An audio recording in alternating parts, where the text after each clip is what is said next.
VP Sara Duterte, iginiit na pinaaresto si FPRRD ng PBBM admin para ma-abolish ang oposisyon.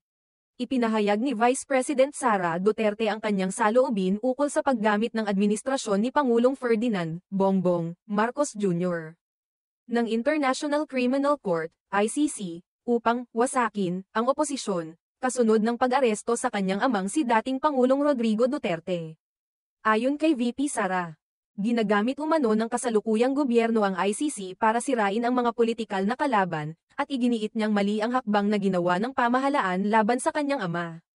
Sa isang pahayag sa isang pagdinig ng Senado na tinutukan ang isyo ng pag-aresto kay FPRRD, muling binigyang diin ni VP Sara na hindi makatarungan ang ginawa sa kanyang ama. "We have now lost a former president. I pray that we do not lose the country next," aniya. Na nagpapahiwatig ng kanyang pangamba na maaari pang magdulot ng mas malalim na epekto ang mga hakbang laban sa kanyang ama sa buong bansa. Ayon pa sa Vice-Presidente, malinaw na ang tunay na layunin ng mga aksyon ng kasalukuyang administrasyon ay upang sirain ang kanilang mga kalaban sa politika. "We all know, and they know, that what they did was wrong. They did it just to demolish political opponents," dagdag ni VP Sara.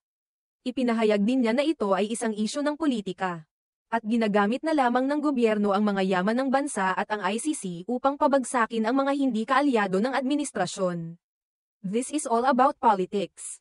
The administration is using government resources, the ICC, to demolish the opposition. Wala na tayong argument, mali ang ginawa," pahayag niya. Bilang tugon sa issue, tinanong ni VP Sara ang komite ng Senado kung ano ang mga hakbang na kanilang gagawin upang maibalik ang dating Pangulo sa bansa, na kasalukuyang nasa The Hague, Netherlands. Ang tanong ngayon, ano ang gagawin natin para maibalik ang dating Pangulo sa Pilipinas? Kasi nag-iisa ako ngayon dito na gumagawa ng paraan para maibalik ang ating dating Pangulo sa ating bayan, ani VP Sara. Ipinakita ni Sara na siya ay nag-iisa lamang sa paghahanap ng solusyon upang maibalik si FPRRD sa bansa.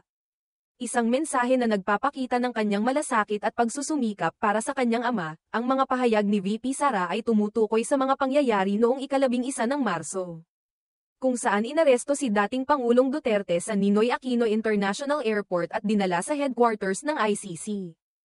Ang pag-aresto ay kaugnay ng kasong Crimes Against Humanity na isinampa laban kay FPRRD na may kinalaman sa madugong kampanya kontra droga ng kanyang administrasyon. Sa kabuuan, ang mga pahayag ni VP Sara ay nagpapakita ng kanyang patuloy na pagtatanggol sa kanyang ama at ang kanyang oposisyon sa mga hakbang ng kasalukuyang administrasyon na ayon sa kanya ay may layuning sirain ang mga kalaban sa politika gamit ang mga institusyon tulad ng ICC. Sa kanyang mga pahayag, itinatampok ni Sara ang mga isyong may kinalaman sa hustisya, politika, at ang pagkakasangkot ng mga institusyong pang-internasyonal tulad ng ICC sa mga lokal na isyu ng bansa.